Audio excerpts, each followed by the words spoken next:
Ano, wala pa ba si Efrain? He's still on leave. Hinahanap pa rin si Santina. Santina? Eh, di ba yung kababata ni Efrain? Nakwento sa akin ni Lauren.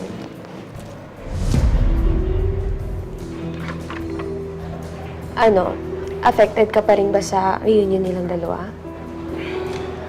Macy, I hired you as manager of Fight Cup because I know you're competent.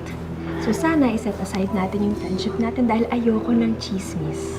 Angeli, I'm just concerned. Hello, I'm Macy. Ako lang at si Lauren na mapagkakatiwalaan mo.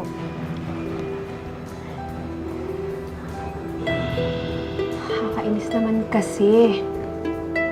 Wala nang ibang bakong bibig si Efrain kundi yung Santina na yun.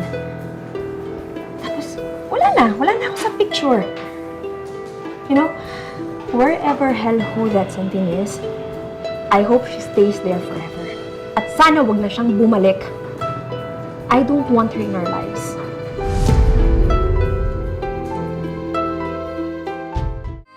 About 40 people signed up for the gym.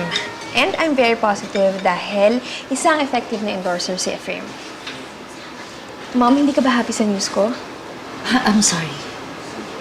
Meron lang kasi akong iniisip. Ano nga yun? Is there a problem? Nakita ko kasi si Tina.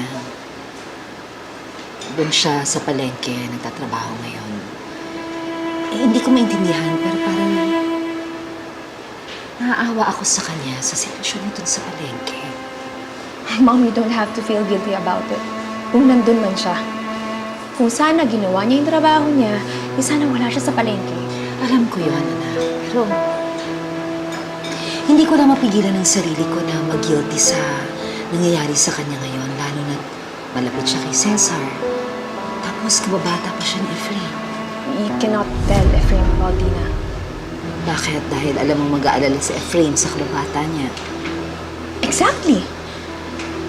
And we all know that he has a soft spot for her. Hindi natin alam, baka mamaya gamitin niya yung friendship nila to her advantage. Baka mamaya magagamit siya. Baka perahan niya si Efrain. Angeli, I don't think na ganung klaseng tao si Tina. Ma'am, hindi natin lubos na kilala si Tina. Ang alam lang natin, pinabayaan niya si Tito Cesar. Gusto mo bang mangyari ulit yun? Ma'am, nagkahiwalay si Efrain at si Tina for a reason. And maybe that's for the best. So promise me, hindi mo sabihin kay Efrain na nagkita kayo ni Tina.